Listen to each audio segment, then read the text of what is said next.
పొద్దున్నే నిద్రలేచిన తుని పిచ్చుక దగ్గర్లో ఉన్న తోటను చూడగానే చాలా ఆనందంగా ఫీలయింది. ఆ తోటలో మామిడి చెట్లు, జామ చెట్లు, సీతాఫల చెట్లు, పూల చెట్లు ఇలా ఎన్నో ఉన్నాయి. తుని తన స్నేహితులతో కలిసి ఆ తోటను సందర్శించేందుకు సిద్ధమైంది.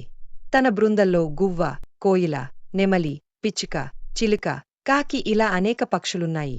తోటకి చేరగానే పక్షులు పండ్ల వాసనను ఆస్వాదించాయి.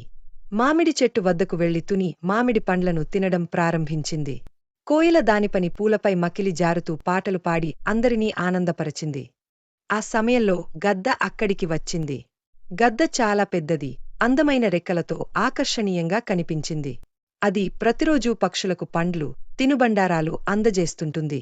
అందువల్ల అందరూ దానిని గౌరవిస్తారు.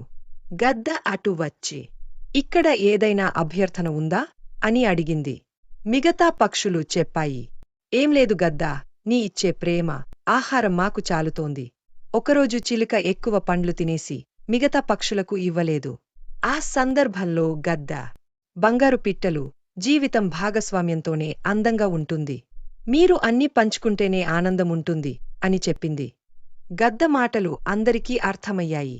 మిగతా పక్షులు అన్నింటిని పంచుకోవడం మొదలుపెట్టాయి. నెమలి నీళ్లను తీసుకువచ్చి అందరికీ అందజేసింది. కోయిల తన పాటలతో ఆనందం పంచింది.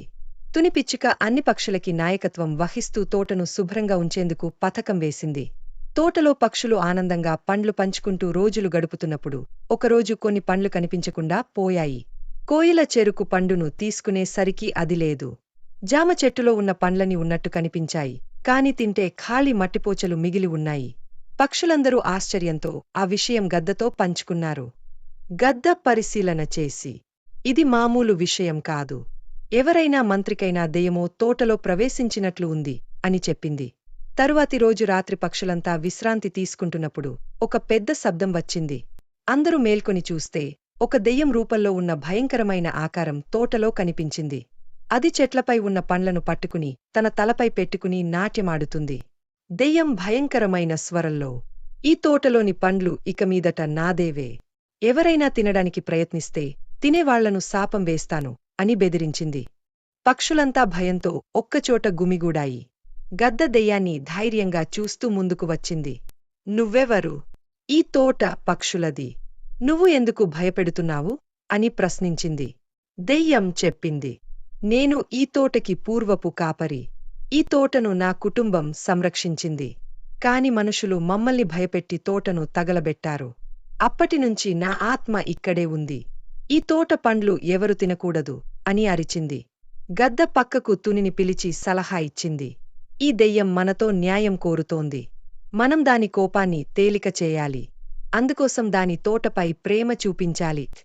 తుని తాటి చెట్టు పైనుంచి పండ్ల గింజలను తీసుకుని దెయ్యం వద్ద ఉంచింది. నీ తోటను మేము శుభ్రంగా ఉంచుతాము. ప్రతిరోజూ నీకోసం పండ్లు విత్తనం వేస్తాము. నీ ఆత్మకు శాంతి కావాలంటే మమ్మల్ని సహాయం చేయు అని వేడుకుంది. దెయ్యం తుని మాటల్ని విని విని కరిగిపోయింది. మీ సహాయం చూడగానే నా కోపం తగ్గింది. ఇప్పుడు నేను వెళ్ళిపోతాను. కాని మీరు ఈ తోటను సంరక్షిస్తారు అని చెప్పి దెయ్యం ఆత్మ ఆకాశంలోకి ఎగిరిపోయింది. ఆ తర్వాత పక్షులంతా కలిసి మరింత ఆకర్షణీయంగా తోటను నిర్మించాయి. కొత్త చెట్లు పెంచి అందరికీ పండ్లు పంచుకోవడం ప్రారంభించాయి. గద్ద ఆ పనికి నాయకత్వం వహించింది.